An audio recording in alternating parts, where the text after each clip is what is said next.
Aloha, g'day, and welcome to the G'day Sally Show. I'm Sally Squires, entertaining the world.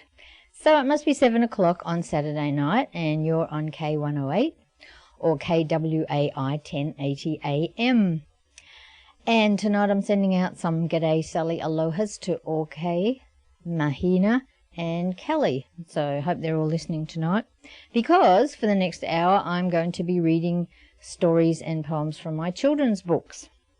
And if you're leaving Hawaii and you think you can't hear the G'day Sally Show, well, guess what? You can hear me anywhere in the world. Not that I'm yelling that loudly, but if you go to the website www.kwai1080am.com at this time, wherever you are, and press on the Listen Now button, you'll get the G'day Sally Show.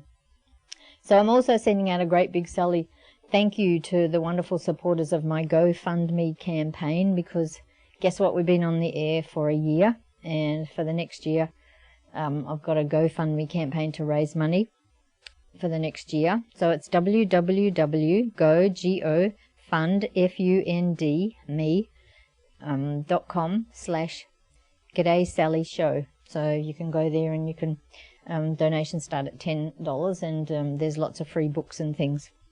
Now you can check out my books on my website, g'daysally.com. I've written more than 100 children's stories so far. You'll find them in, I've got 6 books out so far, and I've got several others on the go that aren't finished yet. They include The Story Tree, Mermaids Are Cool, Nick Knock Nack, Oz Was, Angels with Attitude, and My Australia. And I also have great books for adults too. And don't forget, you can send in your stories and poems so I can read them out on air. Just send them to Sally, Post Office Box 37126, Honolulu, Hawaii 96837. Don't forget to put your name and age on them. And if you're at school, you can also put your school on there as well. Now, tonight, I thought we would talk about working together and helping each other. And so the first story that I'm going to read you is from my book Nick Knock Nack, and it's called BOOMERKANG'S PICNIC. And you need to listen closely, because the animals that are in BOOMERKANG'S PICNIC are quite different to what you would expect, mainly because they're compilations that I made up as I was writing the story. I thought, instead of having just, the normal animals that you expect, let's have some different animals. So, as I said, it's called BOOMERKANG'S PICNIc. Boomerkang, Lie-O-Yak, Heifer Plunk, and Wombaroo all sat down to discuss it. Boomerkang sat down with a kind of a boom. Lie-O-Yak loafily lomped down softly. Heifer Plunk sat down with a big heavy plunk. And Wombaroo sat down in a funny kind of wombly way. And as they sat there and talked and thought about it, other creatures of the forest crept quietly in to join them. Well, some crept quietly, and some crept noisily, but they were all trying very hard not to disturb the others and draw attention to themselves. The rhino Xantha crept fuddily, and the emu Osiris sort of floated into the circle. The zebra donk was quite dainty for such a large creature, and so was the panther tig. The leper ray rumbled grumpily in because he'd had his morning nap interrupted, and that always made him grumpy. The gazelle-gibo was out to lunch and couldn't join in. The platy penguin was the last one to sit down, and had to squash himself right up to get in between the dingo cat and the cockaduck. Then Boomerkang began to speak. "There is altogether too much fighting between the forest creatures," he began, "and Lie-O-Yak and I have decided that something must be done about it." All the creatures began to nod their heads and mumble amongst themselves in agreement. Yes, there was far too much fighting.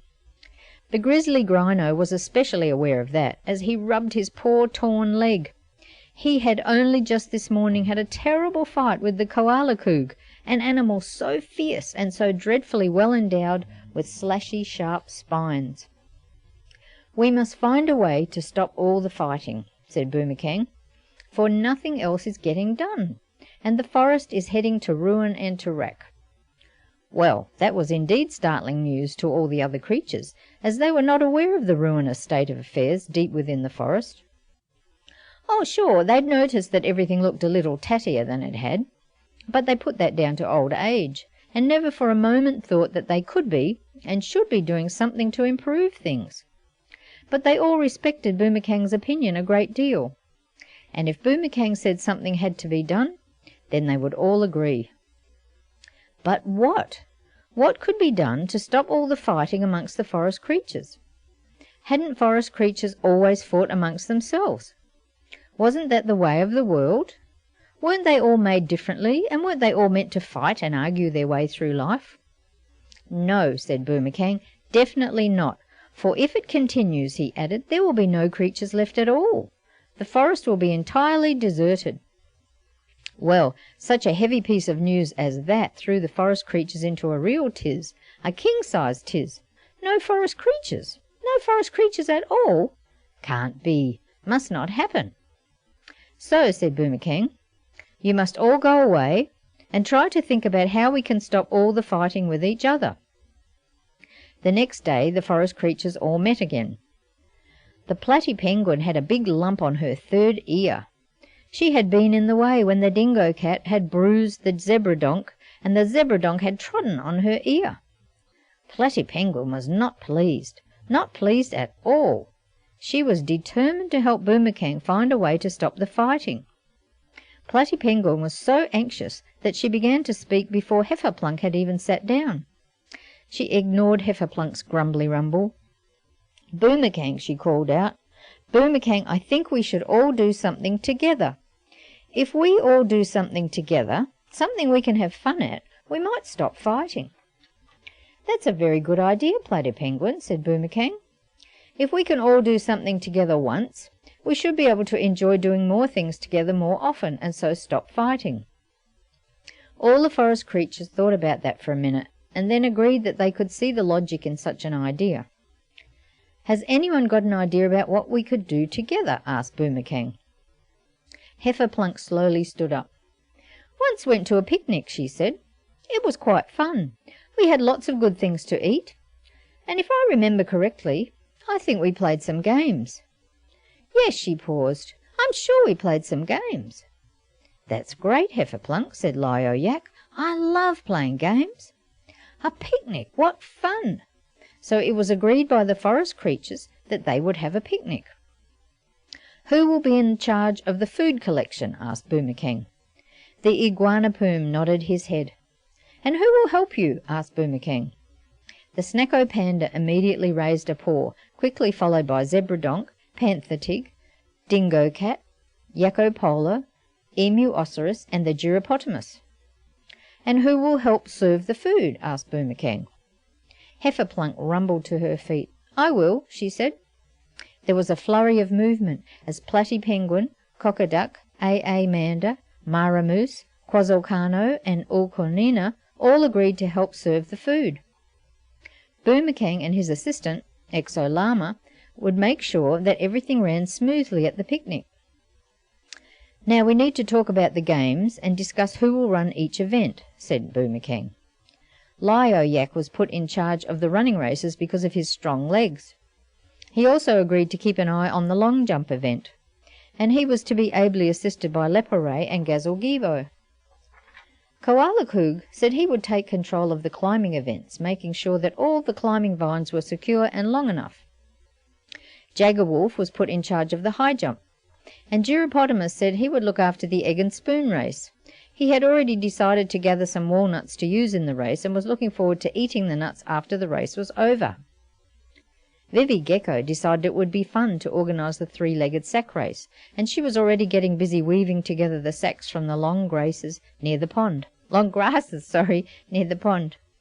Orangabuff, with his long arms, decided that Pass the Parcel was the game for him, so he rushed off to collect objects and wrap them in reeds ready for the fun event.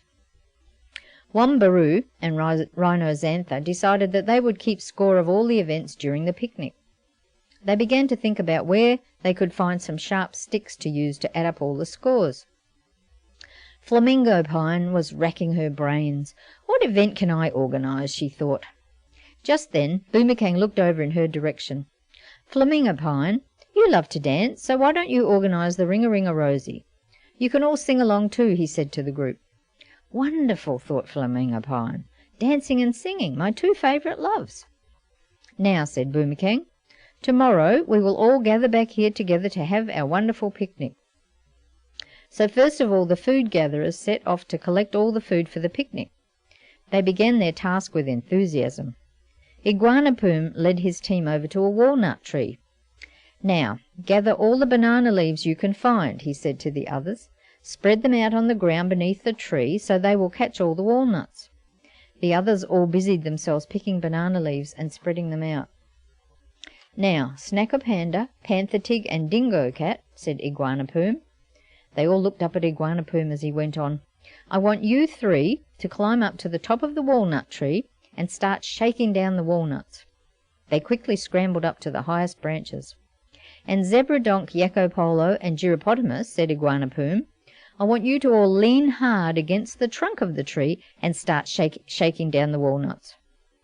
Don't forget me, said Emu Osiris. I haven't forgotten you, Emu Osiris, said Iguana. I want you to gather up any walnuts that fall outside our ring of banana leaves and put them back on the leaves. Emu Osiris placed herself outside the circle and kept a sharp lookout for escaping walnuts.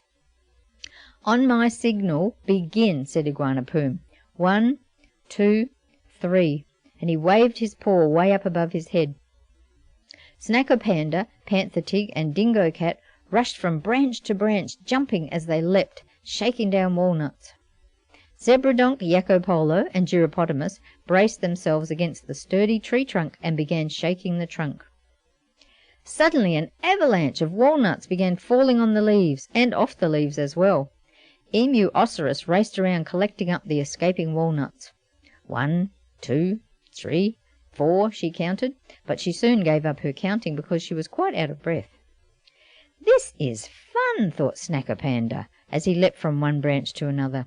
Whee! Thought Panther Tig as he slid along a branch at the outermost edge of the tree to get the very last walnut. I could do this all day, thought Dingo Cat. I haven't had this much fun ever before. Pushing against this tree trunk is doing my back a power of good, thought Zebra Donk. I must remember to do this the next time my back starts aching. Stretching my legs out against this tree trunk has cured my rheumatism, thought Yakko Polo. I can't feel it any more. He was pleased because he had had a devilish time suffering from the pain of rheumatism for such a long time. Gyropotamus had stretched out his long neck up to the highest part of the tree trunk. I can see all over the forest from here, he thought, and I can see some new trees with juicy green leaves in an area I haven't seen before. I must go and check them out later.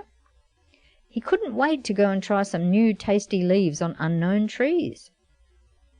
They were all having so much fun that they didn't hear Iguana when he called out, "Okay, that's enough for the picnic." But eventually they all stopped because there were no walnuts left on the tree. Together they had completely harvested the walnuts. So they packed up the banana leaf bundles and carried them over to the picnic area. Now, said Iguana, we need some more banana leaves so we can go and pick berries for our picnic. They all scouted around and dragged banana leaves behind them as they followed Iguana to the berry picking area. Now, I want you to place yourselves along the vines about 3 feet apart. They moved along the vines and found their spot. Place your banana leaves on the ground under the vines, said Iguana. They did exactly as he said. Now, start picking. Drop the berries gently onto the banana leaves, said Iguana. Some birds in a nearby tree were watching this strange behaviour, expecting to have a feast on the berries, as they were all conveniently on the ground just waiting for pesky birds to swoop down and pick them up in their hungry beaks. As the animals began picking the berries, Iguana called over to Gyropotamus. Gyropotamus, I want you to stand guard and chase away any of those pesky birds who come looking for a feast before we get the berries all collected, he said. I'll invite them to our picnic, but I don't want them eating the food before we get it to the picnic. So Gyropotamus placed his big strong legs outstretched and stretched out his long neck so he could swivel it around whenever he thought one of those pesky birds was getting ready to swoop in and pick up one of the berries. Soon they had all the berries picked and packed away ready for the picnic. As they walked back to the picnic area, they could see Lio-Yak marking out the race tracks for all the running races. He waved as they passed, but didn't stop to speak, as he was intent on finishing marking the tracks. Leporay and Gazalgibo were helping Lyoyak mark the tracks, using beautifully colourful flowers to make the edges of the tracks, and weaving vines together to mark the finish line. As they came around a corner of the forest, they could see Platy Penguin, Cockaduck, Manda, Myra Moose, Quasselcano, and Ulcanina helping Hefferplunk to gather leaves from the trees to serve the food in. Koalakug had just finished hanging the vines and checking them all for strength when Boomerkang came on his rounds to check on all the activities for the picnic. He was pleased to see everything was almost ready, but he was even more pleased to see everyone working together well. There have been no fights or arguments amongst the forest creatures all day, he thought. This is a great idea, to have a common project for us all to work on. I must make sure that we have more activities to do together after the picnic's over. Boomerkang started to feel full of hope for the future of the forest and the future well-being of the forest creatures, and an idea began to form in his mind. He arrived just in time to see to give Jaggerwolf a hand completing the high jump trellis that the animals would jump over during the games. Gyropotamus remembered to put some of the walnuts aside to use in the egg and spoon race. Well, really it was going to be a walnut and spoon race. As the sun began to set, Flamingo Pine began to practice singing and dancing Ring-a-Ring-a-Rosy. And she was so happy when the other forest creatures all started to arrive, because they all joined in to help her sing and dance. It was a great rehearsal. Why can't we do this every day, she thought. This is much more fun than fighting with each other. So finally the day of the picnic was here, and the sun shone more brightly than it had ever seemed to shine before. Everyone was up early. They were all so excited.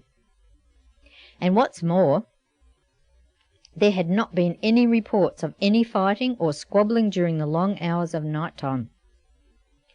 Boomerkang was especially pleased that it seemed that perhaps at last, after so many years of fighting in the forest, it might be coming to an end.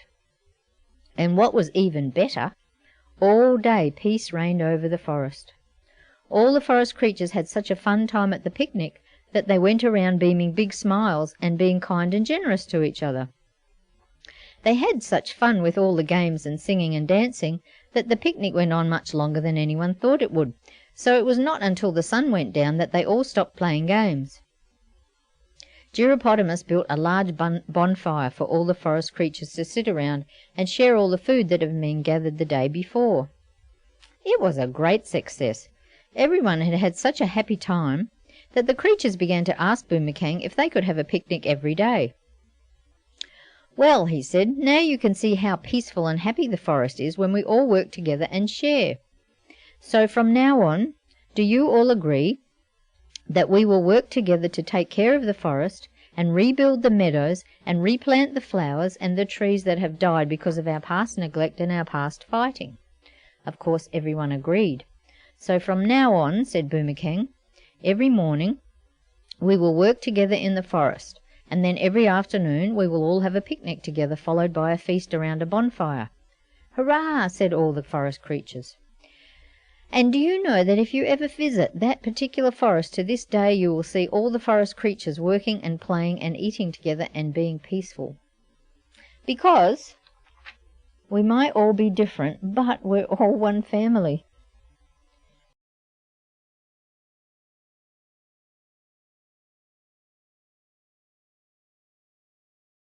You know, Hawaii is a microcosm of the world, with people here from all over the world, and Noa Noa Hawaii is a microcosm of the traditional arts of the world, with beautiful patterns from many countries. They've been in business for 38 years with wonderful Hawaii design batik clothing. Their hand-dyed and handmade clothes have patterns that are based on traditional kapa and tapa designs from Hawaii, Polynesia, Micronesia, Indonesia, even New Zealand and Africa. So check out all of the wonderful items that Noa Noa has on their website, which is www.noanoahawaii.com. So I'll be back next week, so bye for now.